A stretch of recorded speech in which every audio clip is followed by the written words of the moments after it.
talk about it. And Susan Johnson will be joining us real soon. We got Matt Rupa, our producer here, and a very special guest who shouldn't be a stranger to anybody here because he's been on the show before and he's also been very active in our community. John Brady, he is the Executive Vice President of Connecticut AFT, American Federation of Teachers. And Right. American Federation of Teachers, as most of you probably know, does not just represent teachers, John, right? You represent... That's right. We're somewhere between 30 and 33,000 members now, and we're teachers, paraprofessionals, including the people that work in the Willimantic school systems. A shout out to them, and also the people that work at Wyndham Tech. But we also represent higher ed, and we've recently affiliated with AAUP, so the professors at Eastern Connecticut are now part of our family. We're glad to be partnering with them, and the people up at UConn, of course. But we also represent nurses and healthcare professionals, including the ones at Wyndham Hospital, and 10,000 state workers across the state that are everywhere. Okay, well, you've been in Willimantic a lot. You have, I know there are two major unions in Connecticut that represent teachers, and the one we're lucky enough to have the right one, I think, AFT. I'm gonna catch it from Don Williams probably for that. We won't go into that. AFT. AFT represents our teachers, as you pointed out, and AFT also represents our nurses and other hospital employees at the hospital. And one of the reasons why you're with AFT, American Federation of Teachers, is because you have a background in healthcare. Yeah, that's right, Dennis. So I'm a nurse. I'm a registered nurse. Spent most of my time, about 21 years, in the Bacchus Hospital emergency room, starting as a nursing assistant and then becoming a nurse. And interestingly, I got into healthcare because I kept getting laid off from factory work, and they kept laying me off, and I took that as a sign. And when there was some money for retraining, I became a nursing assistant and found out that I actually liked working with people more than I did sheet metal. So I ended up in healthcare because of that. But yeah, so I spent 21 years at Bacchus, and we organized at Bacchus. I got involved in that, and then became the president of the local for a few years, and I was asked to run for the position I'm in now, and that's where I've been since then. You mentioned the factories, and I grew up in New Britain, which is, factory town USA it was. Back in the day, in my day, certainly when I was a kid, my parents were both union factory workers, and I spent time at age 7 and 8 on the picket lines. Yeah. In the winter with the barrels at the fire, warming our hands and stuff. And I just felt like a big guy, because I was there with the adults. And, I had no idea. I didn't really understand it that well, but I know everybody was nice to me. Yeah. And so I've been a strong supporter of unions ever since. And, unions, public education, healthcare, American healthcare, public healthcare, that's what made America great. Because America is great. And you know what? We just have to keep it great. Yeah. That's my own personal wrap for today. Thank you for saying so. Yeah, I have to agree with you, Dennis. This is Susan Johnson. And sorry I ran in a little bit late, but I think that you did a great job of introducing John Brady, who has done wonderful work here with AFT. And I always say the solution to all the issues in our country is to make sure everybody gets into a labor union. If you're not in a corporation, organize yourself into a labor union, because I think that that's going to be the way where people get together and they're always stronger together. Yeah, and like I pointed out, education is another key. Education, public education is what, really, along with unions, made America strong in the 19th century and 20th century. Yeah, and I'm sure our New Britain teachers and paraprofessionals who are AFT members would appreciate you. They were you shouting them out. If you see what I've written on Facebook, I attribute whatever success I've had in life, and I've had a lot, I have to say, and it's been a modest in terms of financial reward, but it's been great in terms of being a judge of probate and being a legal aid lawyer and whatnot, and getting to meet Susan Johnson and work with Susan Johnson, and it's all attributable to the teachers I had back in the great public schools of New Britain back in the 40s and 50s and up to 1961.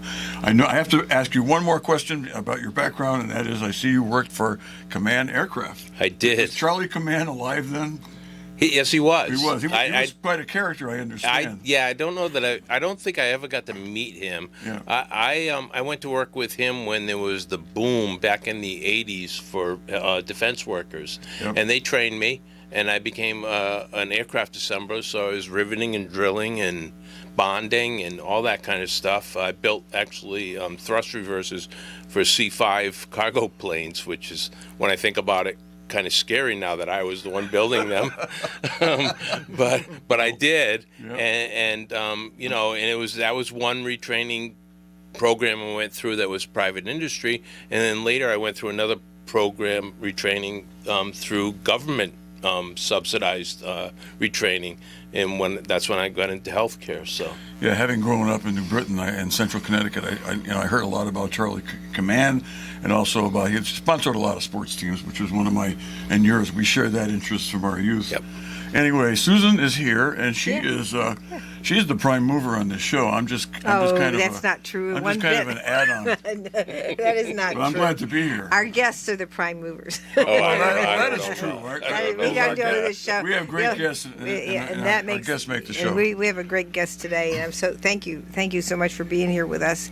And one of the things that I was glad to see that you agreed to do the show with us because you are a nurse, and this is National Breast Cancer Awareness Month. And of course, the station, I have to thank the radio station for doing the, infomercials about making sure you get your mammograms on a regular basis. So I want to do, as a professional, nurse, just talk about the necessity of making sure you do those checkups every year. Yeah, and we spoke earlier today about this, and Yes. certainly not my area of specialty, having come out of emergency medicine. But I know quite a bit about breast cancer awareness through personal encounters. One of my close friends went through breast cancer treatment and is a breast cancer survivor. And some people say that if you're a close relative or friend to somebody who's been a breast cancer or any cancer survivor, you are also a cancer survivor. And I don't know if that's completely true, but I think it gives you somewhat an understanding, sitting with them while they're going through chemo, or helping them afterwards when they go through chemo. You get some kind of a flavor of it. But then I think the main thing to put out to people is that early detection means such a difference. Not only in breast cancer, but in all cancers. But in breast cancer, like, early detection can lead to like a 99% survivability rate. And that's incredible. And, unfortunately, it's because so many people have had breast cancer that we've learned so many things about what treatments work and what treatments don't work. These self-breast exams and the mammograms, the yearly mammograms, they're all important. They should all be covered by insurance, and people, should be encouraged to get them, because it's not a death sentence to get cancer anymore, especially breast cancer. It is just something you have to, deal with, and it's not fun to deal with, but it is something that you can deal with, and you can go on to live a good long life and die of something else in old age. Exactly. I have Whatever. to say thank you so much for that, because I think that one of the things, since I've been at the Capitol, I went on the Insurance Real Estate Committee, and we started off with the information about dense breast tissue and how it wasn't being picked up on with mammographies. And so we had a wonderful person who, unfortunately, she had the dense breasts and had a wonderful mammogram, but it came out negative. But because she had dense breasts, nothing was detected. Well, that started us at the Capitol making sure that if you have a certain density in the breast, that you go for an ultrasound or an MRI, magnetic resonance imaging situation. If the ultrasound comes out where it's not quite right, and then we have the new mammography equipment called the 3D. And that does more detection with the dense breast tissues than the previous mammograms. But it just depends on where you are. Yeah. As far as I know, from my end on it, with as a legislator and somebody who's worked on making sure insurance covers these things, Right. making sure that the law is clear, that they have to cover these progressions, and also making sure that we have good coverage with respect to radiology, because radiologists, as I've always felt, are the gatekeepers to healthcare, because you go for the mammography, and those are places where you're going to get the detection. So they're the gatekeepers. They're also the treaters if you need radiation treatment. If you are diagnosed with cancer, breast cancer, you will probably have to have radiology treatments if in fact that's what your doctor orders. So that's another thought to think of when you have that diagnosis. But so radiology is a very, very important part of the whole thing. And the nursing industry, the people there are the ones, the nurses are helping out. They're doing that work with the radiologists. Yeah, and the radiology techs and the ultrasound techs and all of them. And it's so important to stay tied into your primary care physician so that, you know, they look at the list and they say, oh, you haven't had this test in a while, you haven't had this test in a while, we should schedule that and we should get it done. And even beyond the human aspect of it, even economically, it makes sense as a society that we treat these things early, because if we let them go, they become very expensive treatments, and people become less productive, and they become more of an expense for the economy, where they can contribute a lot of things later in life, or in breast cancer, not only later in life, in middle life, Yes. if they survive it. And they can go on to have 40, 50, 60, 70 years of productive service to the community. So, you know, it's very, very important to stay tied in with primary care doctors and take their advice and get your tests. And if treatment becomes something that you have to go through, then go through the treatment and get the support you need. And very important that it's covered by insurance. You're absolutely right, because people shouldn't have to decide between good health care and food or something else, right? Exactly. Nobody should have to struggle through that, and that's why at the Capitol we even made better insurance coverage in the law. So the insurance companies have to do better coverage than they were doing even before. There was a task force that was created in the Insurance and Real Estate Committee to make sure that not only are we making sure that people have access to the breast mammographies, but we're also now testing for ovarian cancer. So those kinds of tests are things that, you know, had been very, very limited by the insurance industry. But we have come down and said, hey, you've got to make sure that these things are covered and that you're getting the right reimbursement. And the other aspect of this was the Medicaid reimbursement, because Medicaid wasn't doing its job either. And there had been a cutback for the radiology departments back in 2015. And so we finally were able to catch up and make sure the radiologists are being covered properly now, and that they are not. People don't understand the whole thing about the radiology and a lot of the circumstances. And I think in some ways it's because, we go in for an X-ray or something like that, and you know we don't have that same connection that we might have with our general practitioner, and so it's really important to make sure we understand that huge connection that occurs between what happens with when your doctor orders you to go for some type of diagnostic test through radiology, or when you're being treated if you have cancer with radiation. These are the kinds of things that we need to really say, yes, we must provide proper coverage for that. Yep. Well, I always try to prepare for these shows, you know, and sometimes, you know, you can't tell. But for this one, after I reread John Brady's biography on the internet, after that, I started reading up on breast cancer, because I don't know that much about it, except that I know people that have had it and have some have done well, some have not. But the thing is, what I've learned from reading up on breast cancer is that more people seem to have it. Probably it's because it's more discoverable because of programs like this, of Breast Cancer Month like this. I guess the day for breast cancer of the month. That's if we were if we were scheduled for a show on October 13th, we would have done it on October 13th, because that's apparently the Breast Cancer Awareness Day. I learned that today. But that's a Thursday, and we're not on Thursdays, are we, Matt? So anyway, we I also learned that of what I heard Susan talk about the human genome for a long time, and I never knew exactly what it was. So I looked it up, and I read about it, and the amazing work that people that the scientists have done in developing healthcare availability, and those of us who are alive today are so lucky to be alive today and to benefit from that kind of health care. And of course, not everybody is in the same position to benefit from it, because they may be living in a place that, where care is not as readily available as it is in other places. And we may talk about that a little bit later in the show.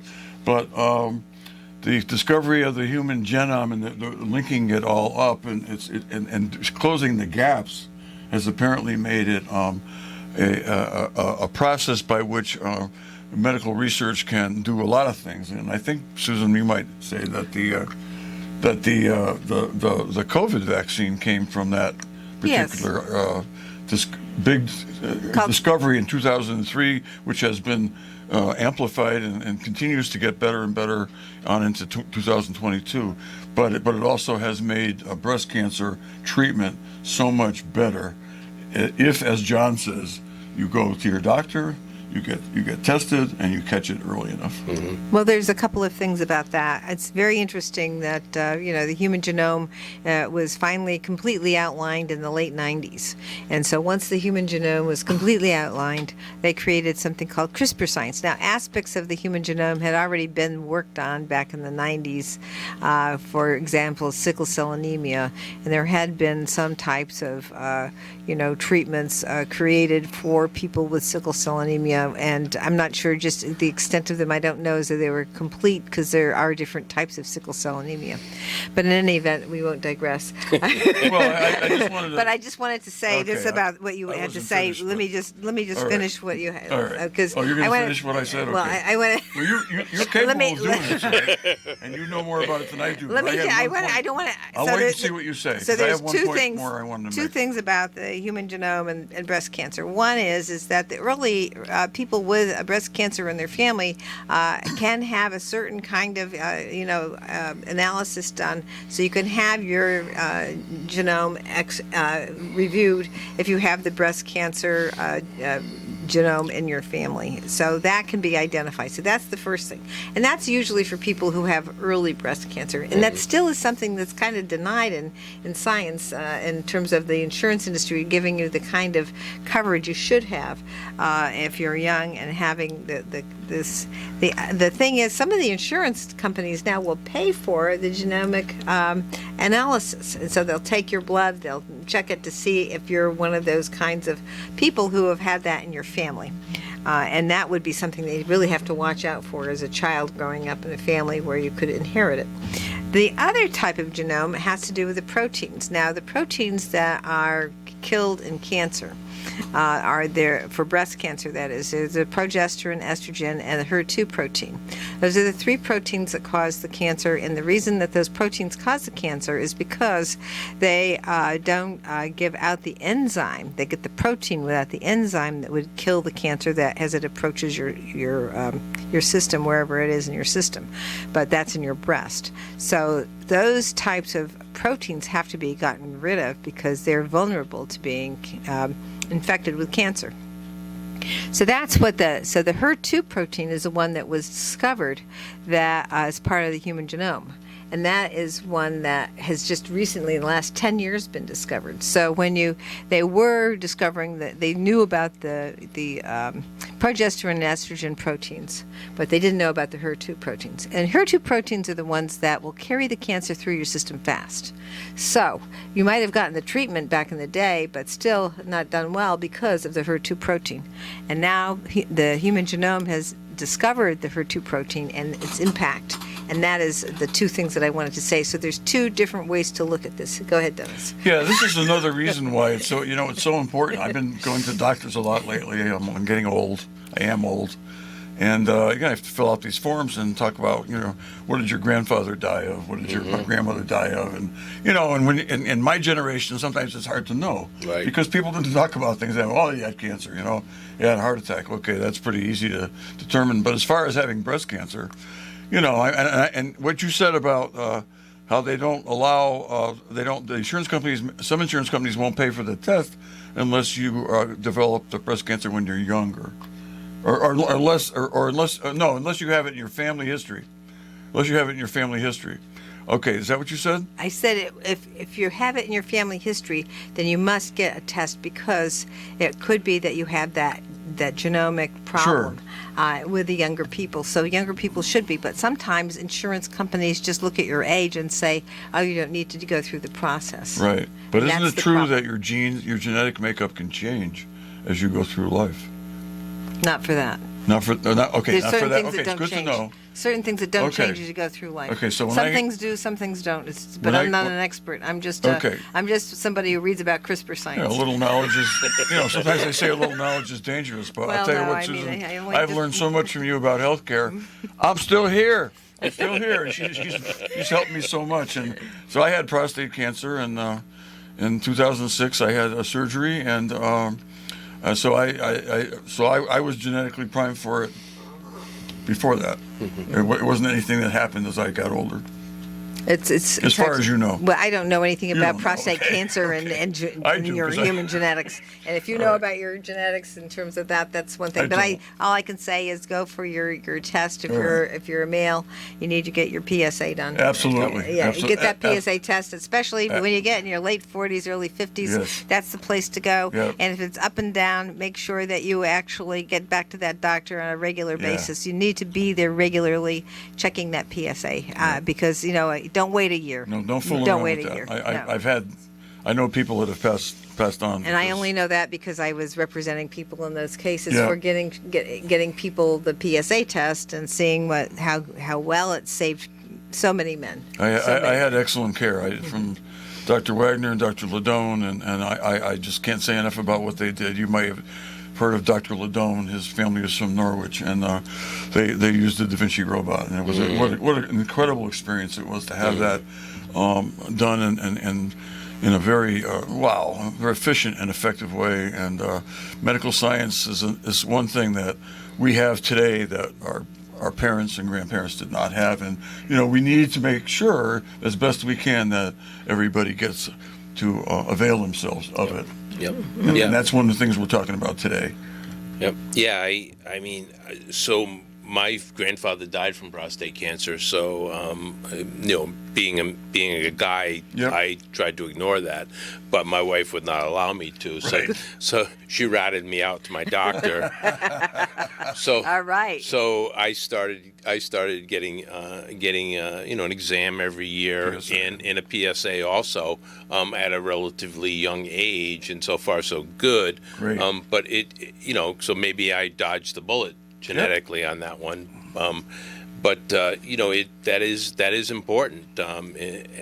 Just like my father died from a heart attack, so Yeah. I have to think about what my cholesterol is Yep. and everything. So, and when it comes to breast cancer, it's the same thing. Like Susan said, if you've got a family history, and my friend, who now is a breast cancer survivor herself, has spoken to her daughters and had them checked too, and their genes seem to be okay. But it's a roll of a dice when it comes to genes. And Yes, it is. So That's yes. a good point. That's an excellent point because Yeah. you can't tell just because you show up and it doesn't show up in your genetic profile.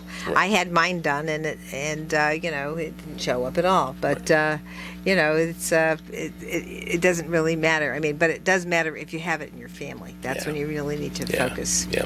So one more reason to get checked out if it is in your family, Mm-hmm. if breast cancer runs in your family, and it runs in most families to some extent or Some another. point. Some places. Yeah, but that is one more reason to get checked out. But Mm-hmm. that really is early detection. It does make a big difference with breast cancer treatment because we have learned so much about Yes, treatment. yeah. And that is true for so many different things in today's medical science that we have so much in the way of advancements.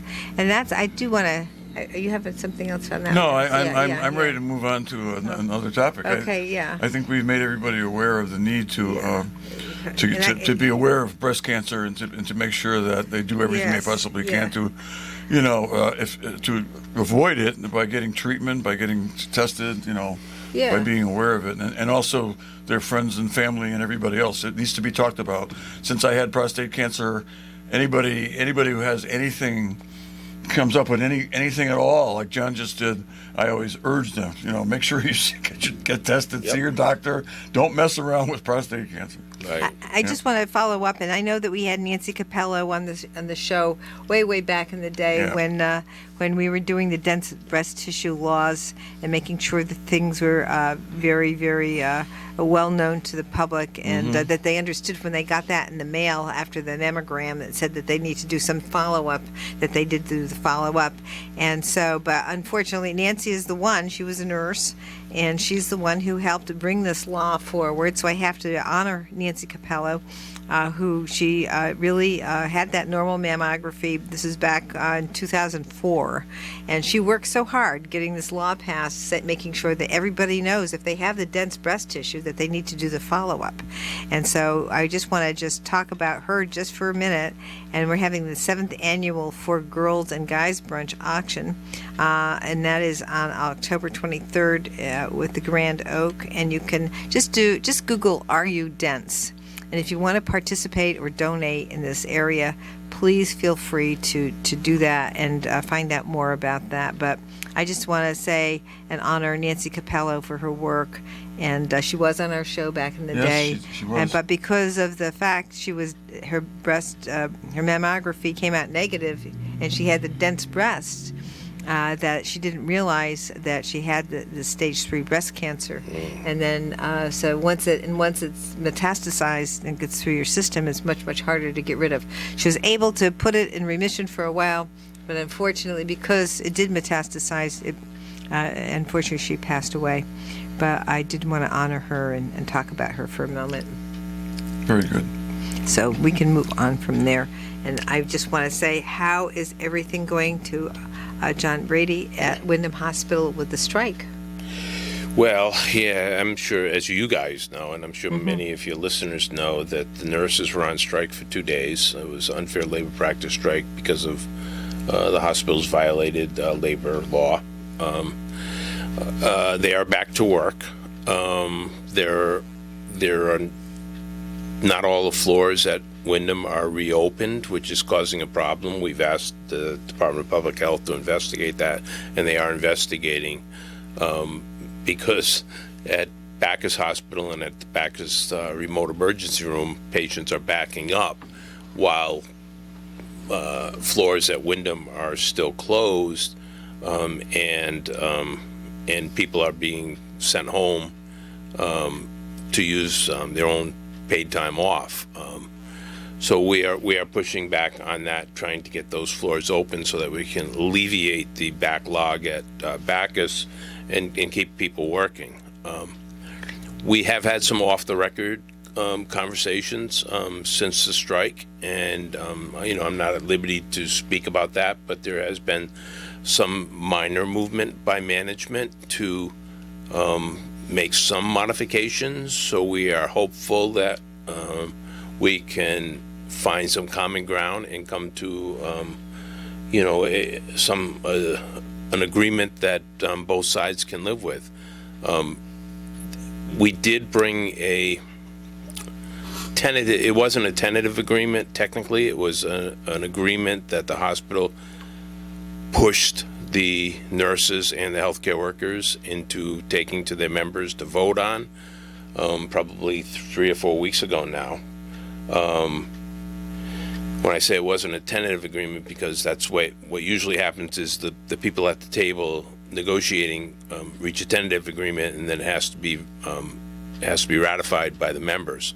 The leadership was not in agreement with what was on the table, but they were basically told that, well, if you don't let your members vote on it, we'll tell them that you didn't let them vote on it. So they did let them vote on it, and they overwhelmingly rejected that agreement. And then the hospital's response was to come back with an offer that was not even as good as that offer. So I'm not entirely sure how the hospital thinks the employees will agree to a contract that they've already rejected. That's now worse. And that's why we're hoping the hospital will see that and will move a little more in our direction, meet somewhere in the middle. We're not worlds apart. We weren't worlds apart before. But, heels have dug in on management side, and we just need a little bit of movement, and I think we can get an agreement here. There are two. And I'm amazed that the Hartford Health and Jeff Flack and the people who are in the administration haven't really given the kind of recognition you would think that they would give to people who have worked so hard during COVID, who've risked their lives, risked their families getting infected, especially in the beginning of the COVID pandemic when there were no vaccinations. Yet the nurses and the healthcare people, they all came and they went to bat for everybody. And to think that Hartford Health isn't going to bat for their staff at this time, that for our communities. This is a community asset here in Windham. We feel very strongly about our hospital here as a great community asset. The community has supported it since it's been in existence because it's a nonprofit, and we pay for the property tax here. Whenever a tax isn't paid, everybody else pays it, right? So that's how it works. And so we've been paying for that for years, and for Hartford Health to kind of just thumb its nose at the town of Windham and the region, not just Windham, but this whole region, all the towns that are surrounding us, is something that we're hurt by. We're really hurt by it, and we don't understand why they're leaving us out. I think that in some ways, the leadership in Hartford Health doesn't understand where we are here in Windham. They don't understand the population here. They don't understand the fact that we are economics here, and they don't understand the infrastructure here. All these things are not really understood by them, and it's because they don't care, or it's because they just are so focused on operating in a particular way that they haven't bothered to take a look at what's really going on in this place. Yeah, and I agree. I don't know if it's they don't care or they don't understand, but I think it's one of the two. I know that the staff of the hospital feel very insulted by the offers on the table. They feel very insulted by the attitude at the table. They wanted to be. They got told they were heroes, but they feel like they're being treated like zeros. And I know that's become a saying, but it's how they feel. And, overwhelming, especially nurses, but also with many of the techs. People are starting to vote with their feet, and they're leaving hospitals. I mean, right. It's hard to get people. They're going to, agencies, travel agencies and stuff, where at least they know if they go to work somewhere, they're only going there for 13 weeks, and you can stick it out for 13 weeks and then move on, and they'll make more money. They feel if they're going to get treated this way, they may as well at least get compensated for it. But these people love their community hospital. We do.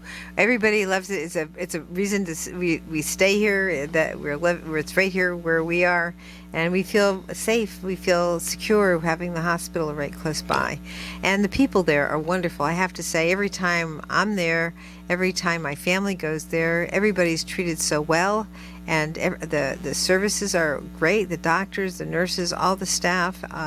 It's just a wonderful institution and wonderful people. So I can't thank the people who are serving us enough. And I know that it's a problem that's occurring because of let's just say out loud, it's because corporations have been swallowing up hospitals all over the country. And it's no different here in Connecticut. And the corporate mentality is part of the problem. We need to have them really, really connect. Dennis? Yeah, I have a lot to say, but we're getting the note from our guy here that it's time for us to take a break, and so our second half of our show is going to be relatively short. But I'm going to hold off on what I want to say until we come back from our break. And folks, we'll be right back with John Brady and Susan Johnson, Matt Rupar, and myself right after these words from our sponsors. Welcome back, everyone. This is Susan Johnson. I'm here with my co-host, Dennis O'Brien, and our very special guest this evening, John Brady, who is the head of the AFT union here in Wyndham. Well, I'm not the head. I always do that to you. Let's be very. Thank you, but let's be very clear. The head of the union in Wyndham are the presidents of the locals. Okay. Okay. He's the executive vice And president. I work for them, and I work under the direction of our AFT Connecticut president Jan Hockadell. Okay. Being very clear. But other than that, I'm in charge. Yeah, I always think of you as in charge. you're a big wheel, John. Come on. And we appreciate No, all your work. No big wheel has complete control. I mean, I don't No, think. everything's done in a group. They shouldn't. Well, there has to be some input. But anyway, I just wanted to say that it is really something that the community's focused on, and the community has come out and given support. And I Yes. know that our delegation is also very supportive, from all the way from the top all the way through to me and everybody here in the local community. Very, very supportive of everything that's going on, trying to support the staff there. But it is a problem, and I think part of the problem has to do, the study after study after study shows that whenever there's mergers of hospitals, that the cost goes up and the care is they skimp on the care if they can possibly get away with it. Now, we're not going to try and let them get away with it, because we have some capacity to hold their feet to the fire through the Office of Healthcare Strategy, which is something that we were able to create after Hartford Health came in and took away our intensive care unit, which they never should have gotten away with. The doctors were against it, and it's created a problem all the way down the line. And they made a horrible mess and a mistake by doing that. Yeah, it has, and I don't know if people fully.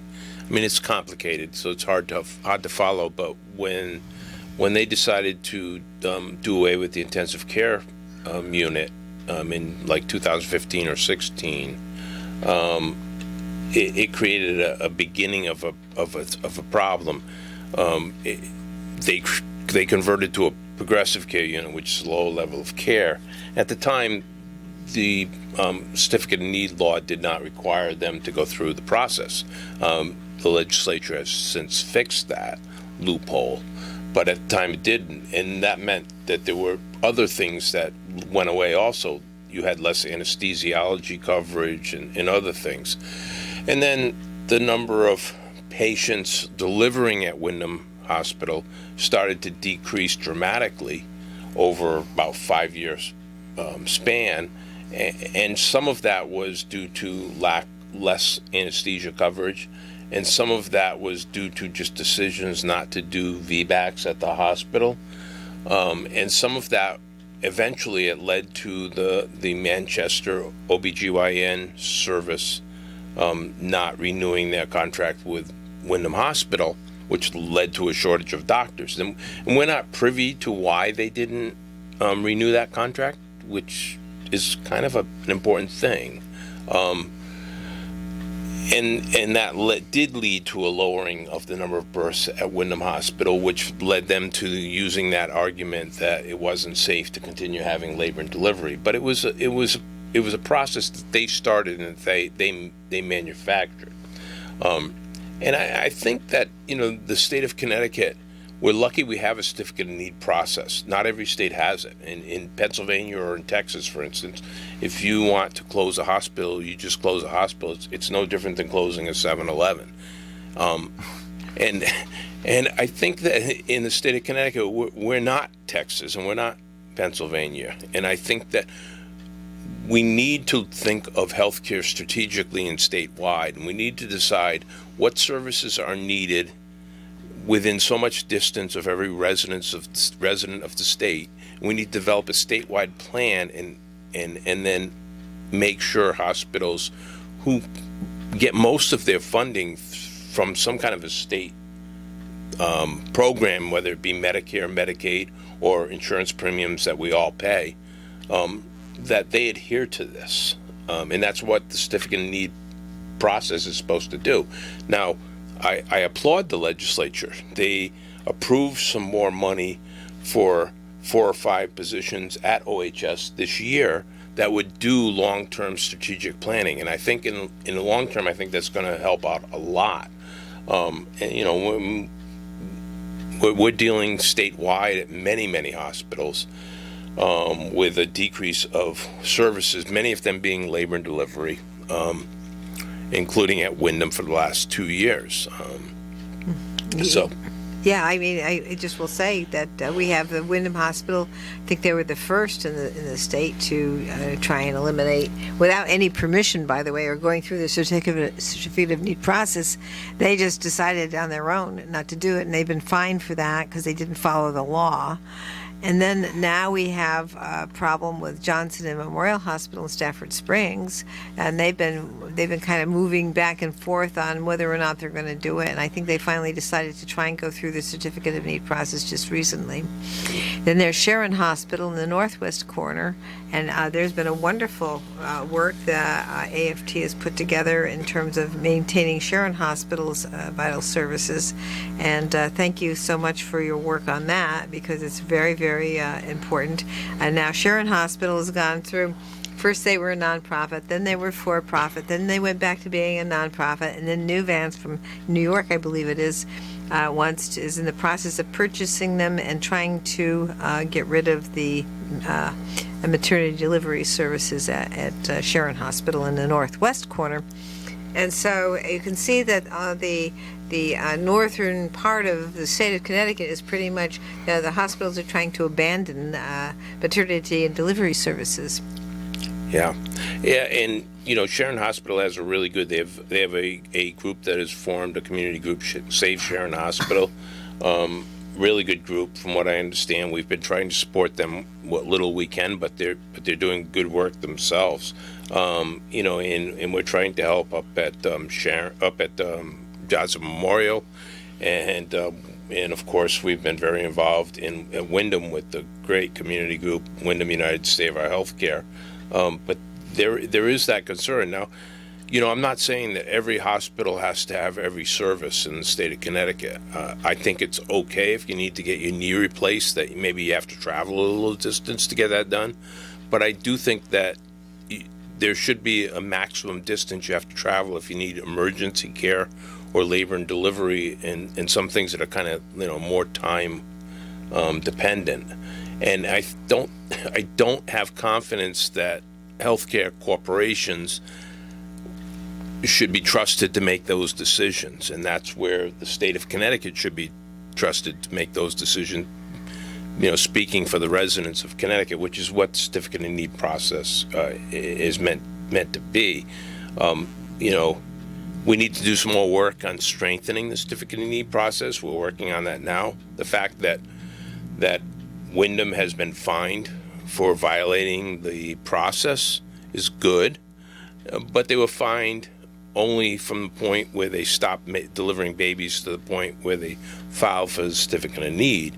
And I do believe that the spirit of the law was that you would ask permission to decrease a service like labor and delivery, and then wait for the state to say yes or no, not ask for permission and then just do it.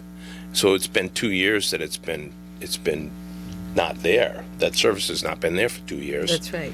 And I don't think that was the intent of the legislation. So correct. No, the intent is to make sure that they went through a process, and now all the 5 things that were listed in the Office of Healthcare Strategies preliminary decision were followed, and they found that most of the things that were required were not followed by Hartford Health. A couple of examples have to do with the fact that Hartford Health failed to take into consideration the cost shift, say for example, to the town with emergency transportation.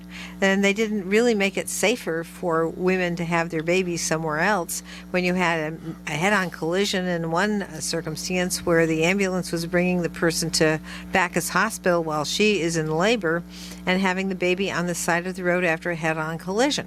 Now that's not safer. You're safer off in the emergency room than you would be in labor traveling. It's also a question in my mind as to whether or not the Emergency Medical Treatment and Labor and Delivery Act of 1986 was ignored by Hartford Health as well. Because if somebody is already in labor, it seems to me they shouldn't be turned around from the emergency room, because that looks to me like a severe, violation of EMTALA. So that is a real problem as well, and that happened twice, at least to the best of our knowledge, maybe more. more times. I know that Wyndham Hospital in the past had been this is several years ago, had Intella problems as well. But nevertheless, I mean, we also have a problem with Day Kimball being taken over by the Covenant Church Association for hospitalizations, which will limit access to all different types of reproductive health for men and women, but particularly women when they have a baby and they might need to have some type of surgery at the same time because of their health concerns. And now that will be limited or completely excluded from their ability to do that. So where will women be able to go in that area? So that is a real problem as well. Well, legally speaking, this is a very complex situation. I know we're all waiting with bated breath to see what happens with the Wyndham Hospital case. That went through the process and is still.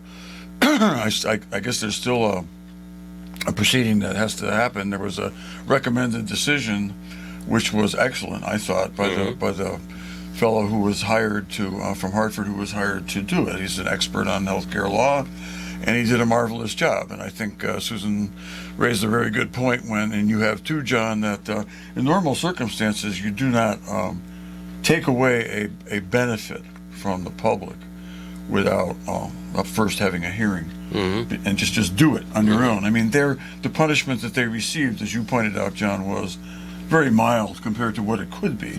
The problem is when we punish a hospital, what effect does it have on the workers and on the people? You don't want to do that if we don't have to. Right. We don't want to punish them. What we want them to do is to reinstate the services that have been removed, and that's going to be a neat trick in terms of affecting a remedy for this problem when you have physicians out there in the community who are not happy with what's happened at Wyndham Hospital, and they're going somewhere else. I mean, that makes it awfully hard to affect a remedy. We're down to our last minute, so I don't want to use up the time. But that's my take on it. But this is a case that really we're all watching to see how this turns out. I think everybody statewide has got to be. I want to just thank John Brady for being with us, and this is a very complicated and difficult issue. It's complicated from the operation of how we do it. It's complicated from trying to address it with legislative remedies as well. And we do have a task force that we put together this cycle as well. So we'll be looking at that and trying to get to those meetings. I do have a couple of announcements to make, though. And I just want to thank John Brady so much. This has been great having you on the show and talking about Breast Cancer Awareness Month and everything. But next week we have our former Secretary of the State, Denise Merrill, on the show to talk about absentee voting changes that we'll be able to make, early voting in the Constitution possibly, and the statutory changes that will occur if we are able to change the Constitution. We'll also have David Foster, and both of them have been very, very focused on education. Former Secretary of State Denise Merrill helped us get civic education requirements in our high schools, and David Foster is getting an award next Saturday from Eastern Connecticut State University for his good work in supporting education. So I want everybody to listen in next week too, because we have another great show, and I just can't thank John Brady enough for being here today, because you've just done amazing work and you're staying connected with our community. Thank you. Thank you for the opportunity. Thank you for raising these important issues up. Thanks, John. We'll be back next week.